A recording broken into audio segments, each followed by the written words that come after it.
Silence isn't always peaceful. Sometimes, silence is a warning. Every experienced hiker knows forests are full of sound. Birds greet the sunrise, insects buzz through the undergrowth, leaves whisper with every passing breeze, and distant streams never stop singing. So when all those sounds disappear at once, you don't stay. You run. I wish Ethan and I had understood that sooner. Because the day the forest became completely silent, something ancient finally woke up.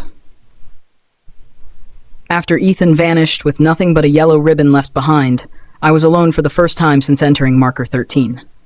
The loneliness hurt more than the fear. For weeks, we'd survived together. We'd escaped impossible staircases, living shadows, invisible footsteps, haunted maps, and creatures that wore human faces. Now, every decision was mine alone. Every mistake would be mine too. I packed Ethan's backpack, his flashlight, his compass, the broken wooden token he'd snapped in half. I promised myself I would find him, or die trying. The morning felt strangely normal. Too normal. The sky was clear, a cool breeze drifted through the pines, birds chirped overhead for a brief moment. I almost convinced myself the nightmare was ending. Then everything stopped. Not gradually, instantly. The birds froze mid-song. The wind vanished. Leaves stopped moving. Even the buzzing insects disappeared. It felt as though someone had pressed a giant mute button across the entire forest. I stood perfectly still, listening. Nothing. Not my breathing, not my heartbeat, nothing. I clapped my hands, no sound. I screamed Ethan's name.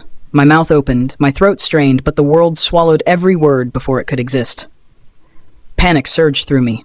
I ran. My boots struck the ground, silently. Even the branches snapping beneath my feet made no noise. It was like running through a photograph.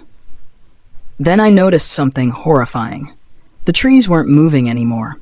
Not because there was no wind, because they couldn't. Every branch, every leaf, every blade of grass remained perfectly frozen. Only I could move. I reached out and touched a hanging leaf. It felt warm, almost alive. The moment my fingers brushed it, every tree in the forest turned toward me. Not physically, but somehow, I knew they were looking. A crack appeared in the bark of the nearest pine. Slowly, deliberately, it widened into something resembling an eye, then another, then hundreds. Eyes opened across every tree around me, blinking, watching, waiting. The silence continued, no voices, no footsteps, only thousands of unmoving eyes. Then, one blinked. Instantly, sound returned. Not gradually, violently. Every noise in the forest exploded at once. Birds screamed, branches snapped, leaves roared, animals howled, rivers thundered, whispers filled the air, laughter echoed from every direction. The noise was unbearable. I collapsed to my knees, covering my ears, but it kept getting louder. Then, beneath all the chaos, I heard one sound, a heartbeat. Deep, slow, massive. Boom. The ground trembled. Boom. Trees shook violently. Boom. Something enormous had awakened beneath the forest. I ran toward higher ground. The heartbeat followed. Each beat seemed closer than the last, as if whatever produced it was rising from below. By afternoon, I reached the rocky overlook where Ethan and I had once seen thousands of impossible staircases. The view below made my blood freeze. The forest was breathing. Entire sections of trees rose and fell together, slowly, rhythmically, like the chest of a sleeping giant. Every heartbeat matched the movement perfectly. Boom, rise, boom, fall. Marker 13 wasn't built on a forest. The forest itself was the creature. A voice drifted through the wind, soft, familiar. Ryan. Ethan. I turned instantly. He stood only 50 feet away, alive, dirty, smiling weakly. Ethan. I sprinted toward him.